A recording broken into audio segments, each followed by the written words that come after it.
Bonsoir et bienvenue dans votre édition du Soir 3 Poitou-Charentes. L'actualité est marquée par une nouvelle qui ne ravit pas les automobilistes. Le carburant en Poitou-Charentes ne sera pas le moins cher de la France métropolitaine. Ségolène Royal ne voulait pas de la TICPE, Alain Rousset, si. Résultat, ce matin, le litre d'essence a augmenté de 2,5 centimes. Que ce soit la région ou l'État, tout le monde nous plombe. Donc maintenant, on n'a plus le choix, il faut tout en payer. Sur un plein de 80 litres, la TICPE ne représente que 2 €.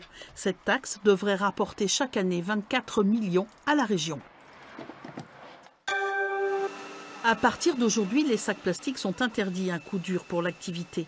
La filière est obligée de s'adapter. C'est le cas de Médis, une entreprise royanaise. Nous faisons à peu près 25% de sacs non réutilisables. Donc dans ces sacs qui touchent principalement les commerçants, les marchés, autres. Donc ceux-là vont s'adapter à avoir des sacs en 50 microns aujourd'hui au lieu de les prendre en 20 microns.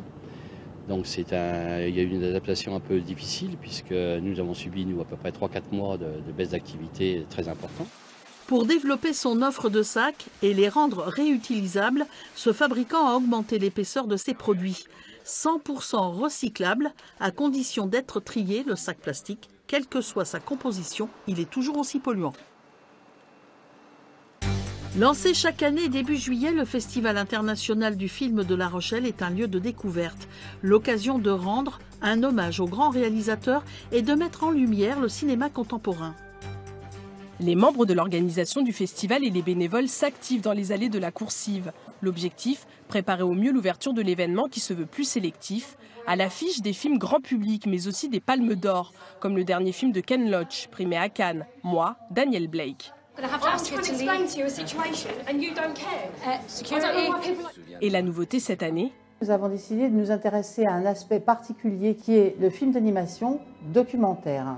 Donc le premier qui a bien marché, c'était Valse avec Bachir, que nous allons remontrer bien sûr.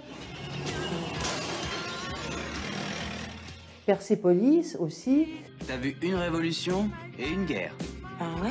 Et t'as vu beaucoup de morts? Quelques-uns. Waouh. Mais d'autres films qui ne sont pas sortis en France, qui sont moins connus.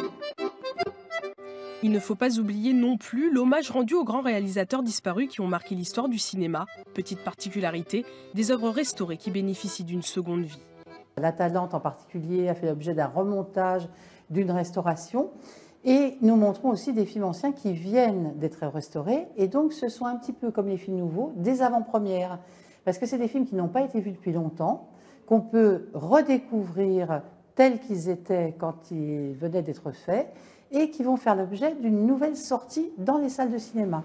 L'année dernière, 85 000 festivaliers ont investi les salles obscures rochelaises de la coursive, un record. L'organisation espère avoir autant de cinéphiles ce vendredi grâce à une programmation très éclectique. En gros, on a essayé de comprendre pourquoi tout le monde en France s'est engueulé pendant 1 an sur le mariage homo.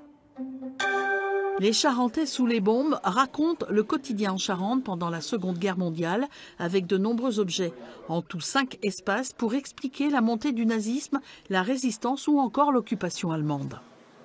Le département était un axe stratégique à cause des voies de communication Bordeaux-Paris, donc aussi bien routière que ferroviaire. En plus, c'était une grosse ville de casernement, vous aviez toutes les casernes au Champ de Mars et puis boulevard Liédo. Et en plus, comme tout autour du bassin d'Angoulême, c'était très rural, donc il y avait de l'espace pour s'entraîner, ce qui fait qu'on a eu toutes les divisions SS qui allaient sur le front de l'Est, venaient s'entraîner en Charente. L'exposition est ouverte au public le premier samedi de chaque mois de 14 h à 18 h. Le festival de Brioux-sur-Boutonne dans les Deux-Sèvres a démarré. Une 60aine de spectacles tout au long de la semaine dans différents lieux. En 28 ans, le festival s'est forgé une identité avec des créations exigeantes. Après la traversée d'Andromaque ce soir, place à l'enjoliveur demain. Un spectacle de cirque moderne, drôle et touchant à travers des mises en piste faites d'exploits. Le festival de Brioux-sur-Boutonne jusqu'au 9 juillet.